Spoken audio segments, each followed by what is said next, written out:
اگر والدین مر گئے، دنیا سے چلے گئے، تو پھر اس کے لیے بھی شریعت نے راستہ مقرر کیا کہ وفات ہو جائے تو ان کے ساتھ حسن سلوک کا طریقہ یہ ہے کہ ان کے دوستوں کے ساتھ، ان کے رشتہ داروں کے ساتھ حسن سلوک کیا جائے، ان کا احترام کیا جائے.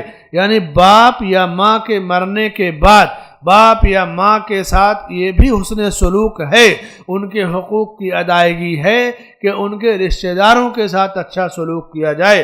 صحیح مسلم میں اللہ کے نبی صلی اللہ علیہ وسلم کے صحابی عبداللہ ابن عمر کے بارے میں ہے کہ وہ ایک مرتبہ کہیں جا رہے تھے، سواری پر بیٹھے ہوئے تھے، راستے میں ایک دیہاتی بدو ملا، سواری سے اترے اور اپنی دستار اس کے سر پر رکھ دی، پگڑی رکھ دیا.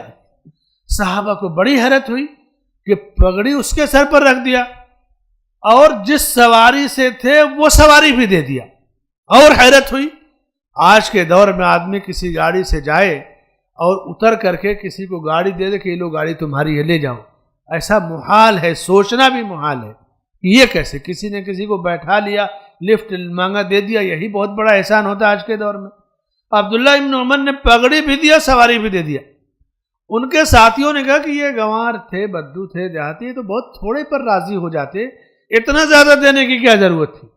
تو کہا کہ تم نہیں جانتے یہ بدو، یہ گنوار میرے والد عمر بن خطاب رضی اللہ تعالیٰ عنہ کے زمانے میں ان کے پاس آیا کرتا تھا، ان کے پاس اٹھتا بیٹھتا تھا، ان کے ساتھیوں میں سے تھا.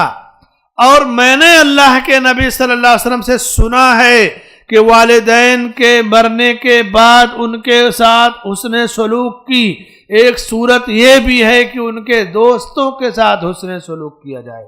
تو میں نے اسی چیز پر عمل کیا ہے، اسی حکم پر عمل کیا ہے. تو والدین کے حقوق کی ان کی وفات کے بعد ادائیگی کی یہ صورت ہے.